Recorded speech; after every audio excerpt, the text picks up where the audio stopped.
Assalamualaikum warahmatullahi wabarakatuh pada semua ahli mesyuarat ya.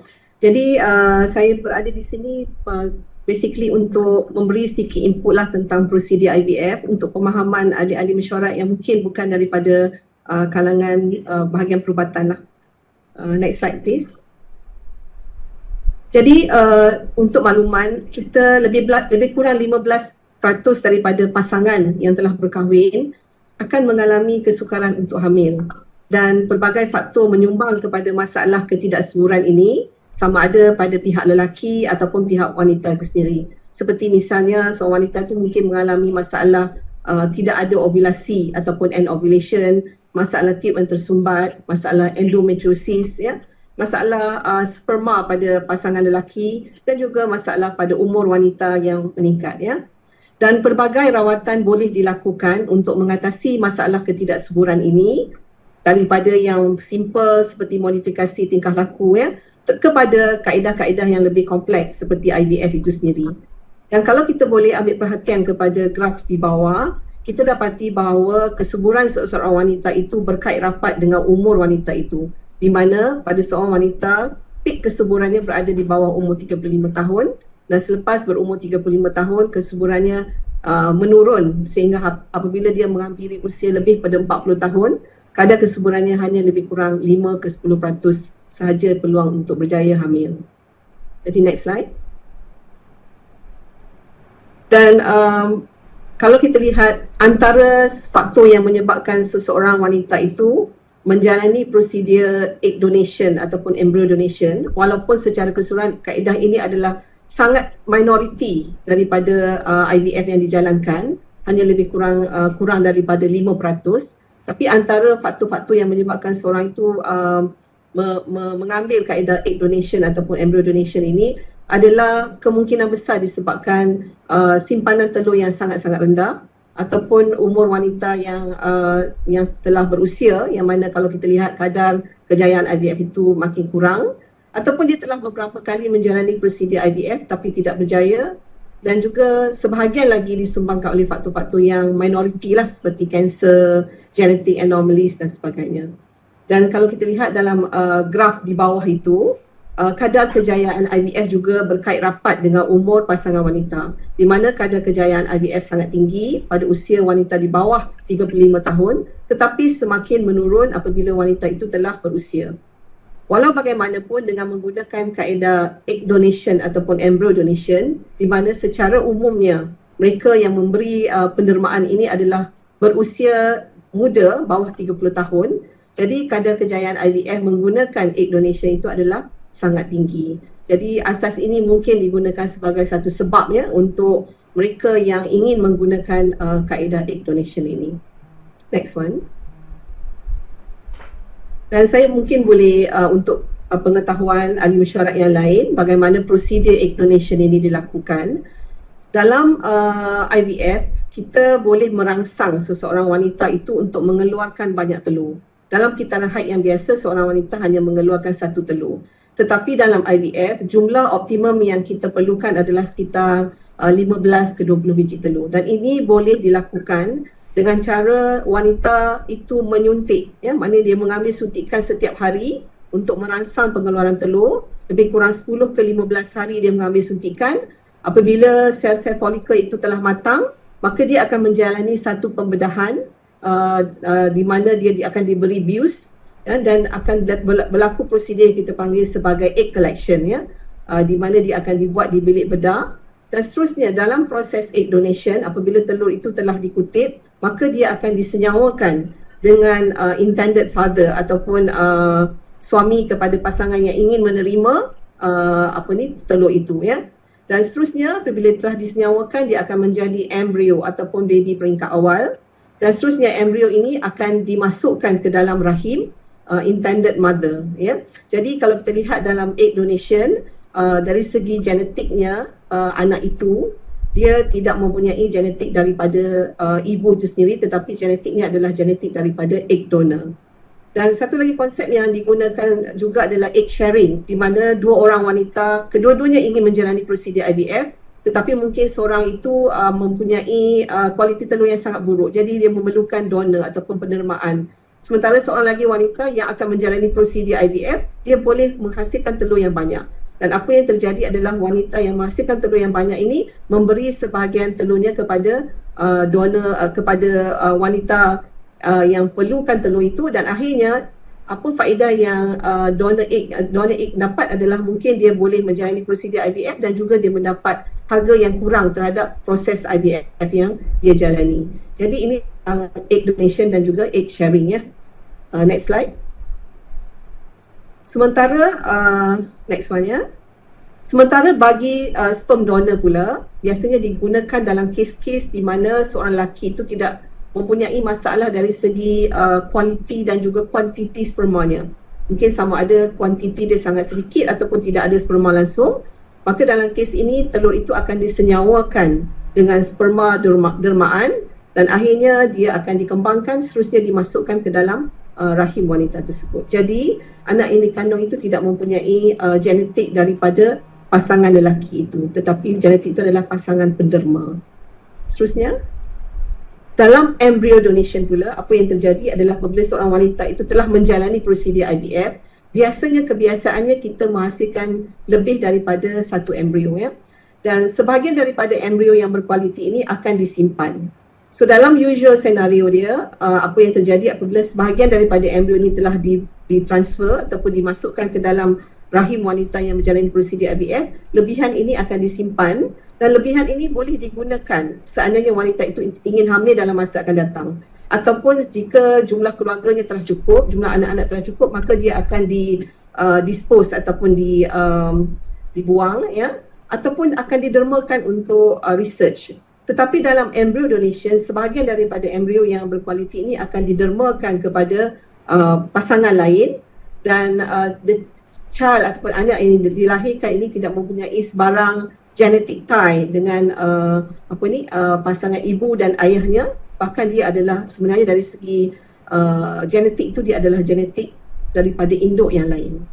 Jadi sel-sel gamet ni adalah berbeza daripada organ donasi yang lain kerana sel-sel gamet ni membawa maklumat genetik yang sangat penting dari segi induk itu, ibu dan ayah itu ya. Jadi next one. Jadi seperti mana yang telah dibentangkan oleh Dr. Adiyat ya. Jadi data daripada negara-negara selain daripada Eropah ini adalah terhad lah. Maknanya kita still ada data tapi tidak sistematik seperti mana di Eropah lah. Dan di Eropah sendiri daripada 43 negara di Eropah, 38 negara mempunyai perundangan ataupun legislation itu sendiri. Negara-negara lain yang melarang egg donation dan juga embryo donation ini adalah misalnya seperti yang telah dinyatakan tadi, Japan, China, Filipina ya. Okay, next one. Dan kalau kita lihat dalam European country yang telah dinyatakan tadi, pendermaan usai tidak dibenarkan dalam negara-negara seperti Germany, Norway, Switzerland, Bosnia Herzegovina dan juga Turki, dan pendermaan embrio tidak dibenarkan di 14 negara. Antaranya adalah negara-negara seperti Sweden dan Switzerland itu sendiri. Okay, next one.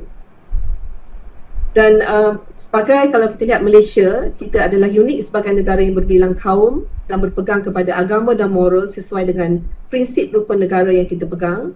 Dan sebarang polisi dan undang-undang mesti mengambil kira ruang lingkup sosial budaya, agama dan politik demi memastikan kestabilan negara.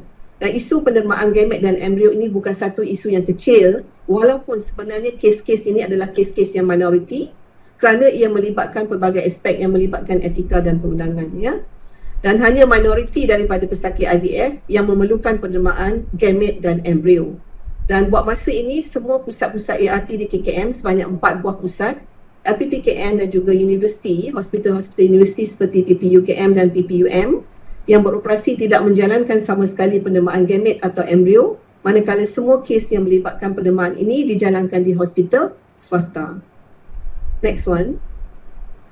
Dan antara isu-isu etika yang boleh kita bincangkan, saya bagikan kepada 3 isu, iaitu pertamanya kita tidak boleh lari daripada memikirkan tentang isu pembayaran kepada penderma. Dan pada asalnya ketika tahun 1980, ketika pertama kalinya era usai donation ini, dia menggunakan penderma daripada kalangan ahli keluarga. Tapi apa yang kita lihat sekarang ini, dia adalah di luar daripada institusi keluarga dan penderma secara umumnya adalah berusia muda, manakala penerima lebih berumur dan stabil daripada sudut ekonomi. Jadi sentiasa ada permintaan melebihi daripada supply yang ada, dan isu-isu yang kita perlu fikirkan adalah sama ada donation ini akan terjadi secara voluntary ataupun di sana ada monetary compensation yang akan diberikan. Dan kita tidak boleh lari daripada memikirkan bahawa wujudnya di sana commercialization ataupun isu pemerdagangan dan juga komoditi terhadap kehidupan itu sendiri. Dan apabila kita melihat dalam era sekarang di mana kita mempromosikan pelancongan perubatan, kita tidak boleh lari daripada memikirkan tentang kemungkinan akan terjadi cross-border donation. Next one. Jadi apabila kita cubalah, saya cuba untuk type dekat situ IVF Woodside di Malaysia. So saya jumpa satu web page ini di mana IVF Woodside Donor Package ya. Dan apabila kita klik kepada link tu, memang ditulis kat situ IVF Woodside Donor Package berharga RM34,942. Jadi nak tak nak, kita tidak boleh lari daripada memikirkan bahawa sebenarnya ada di sana isu-isu commercialization dan juga komoditi terhadap bidang ini ya. Dan next one, dan kita lihat kepada sini juga dia ada ejen-ejen yang menguruskan tentang donor di Malaysia. Dan kalau kita lihat dalam website ini, dikatakan bahawa Malaysia adalah antara yang senang kerana tidak ada satu government, dia katakan sana ada satu government yang very friendly terhadap isu ini. Jadi ini adalah satu yang real yang sedang terjadi ya. Okay, next one. Kemudian isu kedua yang kita perlu lihat adalah isu dari segi risiko kecederaan fizikal dan juga emosi kepada penderma. Ini adalah satu kajian yang dijalankan oleh Institute of Medicine di United States. Dia boleh bahagikan risiko kepada penderma ini dari segi risiko kecederaan fizikal dan juga emosi. Antara kecederaan fizikal yang boleh terjadi adalah satu yang kita panggil komplikasi ovarian hyperstimulation. Kalau saya boleh bawa ahli mesyuarat sekalian kepada bagaimana rangsangan ovulasi itu dijalankan, wanita yang ingin mendermakan telurnya itu akan menerima suntikan setiap hari dengan tujuan untuk merangsang kilang telurnya menghasilkan banyak telur. Dan daripada situ kadang-kadang boleh terjadi komplikasi di mana dia menghasilkan terlalu banyak telur menyebabkan dia mendapat komplikasi yang lain seperti kita panggil hyperstimulation ya, mana dia datang dengan perut yang sangat tegang ya, mempunyai air dalam perut dan sebagainya, dan kadang-kadang benda ini boleh menyebabkan kesakitan dan juga ada risiko-risiko kematian kepada penderma itu sendiri. Dan kita tahu bahawa dalam prosedur IVF melibatkan pembedahan, maka di sana ada risiko terhadap pembedahan itu termasuk pendarahan dan juga jangkitan kuman sekitar 1%. Dan risiko bius sendiri kerana prosedur ini perlu dilakukan di bawah bius. Jadi terdapat risiko anestesia ataupun pemberian bius ini sebanyak 1 hingga 4%. Selain daripada itu, terdapat juga long term medical risk, maknanya jangka panjang, di mana kita dapati bahawa daripada data yang dikeluarkan oleh Institute of Medicine ini, didapati bahawa 5% daripada pesakit yang telah menjalani prosedur pendermaan, mereka sendiri kemungkinan besar akan menghadapi masalah kesukaran untuk hamil di masa hadapan, di mana 5% daripada mereka terpaksa mendapatkan rawatan kesuburan di masa hadapan. Dan juga terdapat concern ataupun kewaspadaan ya terhadap risiko-risiko seperti kanser buah dada, kanser ovari, kanser rahim dan juga kanser kolon ya. Next one. Kemudian risiko dari segi kecederaan emosi ya, di mana psychological risk. Tidak dapat dinafikan bahawa pengambilan suntikan-suntikan ubat itu boleh menyebabkan emosi terganggu, di mana boleh terjadi mood swing daripada ubat-ubatan yang digunakan. Dan dalam kajian ini juga menunjukkan 15% daripada penderma itu mengalami penyesalan terhadap apa yang telah dilakukan beberapa tahun selepas daripada prosedur itu. Dan kebanyakan daripada penyesalan ini berkait rapat dengan mereka ketidakpastian ataupun tidak pasti sama ada macam mana sekiranya mereka berjumpa dengan anak daripada induk genetik mereka sendiri ya, ataupun anak itu datang untuk mencari mereka di masa hadapan. Dan berbagai kesan jangka panjang yang masih lagi kita perlu follow up, sebab kita tahu bahawa mungkin embryo donation ini ya, dia boleh ada dalam dunia ini mungkin dalam tempoh 20 hingga 30 tahun. Jadi kita tak tahu kesan jangka panjang yang boleh wujud kepada institusi kekeluargaan yang wujud daripada proses ini, ya. Kemudian akhirnya saya boleh bagikan dari segi ethical issues tu dari segi privacy and disclosure of offspring lah, seperti mana yang telah dibincangkan oleh Dr. Adiyat, ya. Berbagai kontroversi dari sudut sosial, psikologikal dan juga perundangan, sama ada donor itu akan menjadi sebagai anonymous ataupun perlu diberikan identity release, ya. Berapa banyak pasangan yang boleh didermakan. Kadang-kadang kita lihat kalau tanpa kawalan mungkin banyak pasangan akan menerima, banyak keluarga yang akan menerima donasi daripada pendermaan daripada usai itu sendiri, ya. Dan kalau benda ini dilaksanakan, maka di negara-negara yang melaksanakan dia perlu mempunyai registry ataupun pendataan yang sempurna tentang perkara ini, ya. Dan kita tidak boleh lari daripada stigma masyarakat kepada penerima dan juga anak yang dilahirkan. Next one.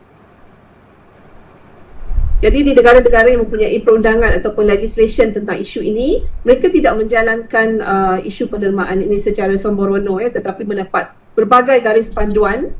Kalau kita lihat di negara-negara seperti US misalnya, isu kaunseling terhadap penderma dan penerima itu berlaku dengan begitu, orang kata, teliti sekali, ya, sehingga daripada rekrutmen kepada prosedur itu mengambil masa 6 bulan, ya, sebelum pendermaan itu dilaksanakan, ya.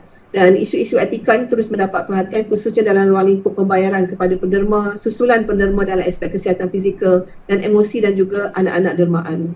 Jadi masih terlalu awal untuk melihat pelbagai kesan praktis ini terhadap sosio-demografik masyarakat, dan majoriti kes seperti yang saya sebut tadi yang memerlukan IVF sebenarnya boleh dilaksanakan dengan menggunakan induk genetik sendiri, ya. Kes-kes yang rumit, ya, kalau kita lihat indikasi dia kata sebab usaid berkualiti tak bagus, jumlah usaid ataupun sel gamet itu sangat rendah, tidak ada sperma dan sebagainya. Kes-kes rumit seperti kualiti telur yang buruk, jumlah telur yang sedikit dan juga sperma yang hampir tiada, masih kita boleh tangani sekarang ini dengan pelbagai teknologi terkini yang kita ada, ya. Saya nak bawa 2 contoh saja sebelum saya akhiri. Next one. Okay. Ini adalah data daripada negara China, ya, di mana negara China kalau kita lihat mereka tidak boleh menjalani prosedur egg donation. Egg donation adalah satu yang tidak dibenarkan, ya. Jadi bagi pesakit-pesakit yang mempunyai sangat sedikit telur ataupun very poor ovarian response, kalau kita lihat pada graf sebelah, kalau kita seorang itu terus melaksanakan IVF itu dengan mengubah pelbagai kaedah simulasi, rangsangan dan juga teknologi dalam lab, kita dapati bahawa kadar kejayaannya sebenarnya akan meningkat. Jadi daripada resort kepada terus menggunakan pendermaan, maka sebenarnya teknologi itu ada untuk kita tambah baik pada setiap kitaran yang kita buat supaya kita boleh memberikan hasil yang lebih baik kepada pesakit itu. Dan last slide saya, untuk kes-kes di mana kita kata tidak ada sperma, jadi tak ada chance kita kata sebab tak ada sperma daripada lelaki. Teknologi terbaru seperti micro-TC, ya, mana kita melakukan pembedahan pada kantong zakar untuk mencari area yang masih ada walaupun sedikit sperma, masih memberi harapan kepada pasangan itu untuk mendapat pakar daripada genetiknya sendiri. Dan kaedah-kaedah seperti Rosie di mana dia mengambil sperma yang tidak matang, dimatangkan di luar, ya, dan dipopularkan di Jepun, di mana Jepun juga tidak membenarkan pendermaan sperma dan juga ovum, maka dia telah menggunakan kaedah-kaedah seperti ini untuk akhirnya berjaya menghasil induk daripada genetik sendiri. So saya rasa sebenarnya banyak ruang untuk penambahbaikan selain daripada kita resort kepada ovum, usaid dan juga sperma dan juga embryo donation. Jadi sekian saja presentation saya. Terima kasih.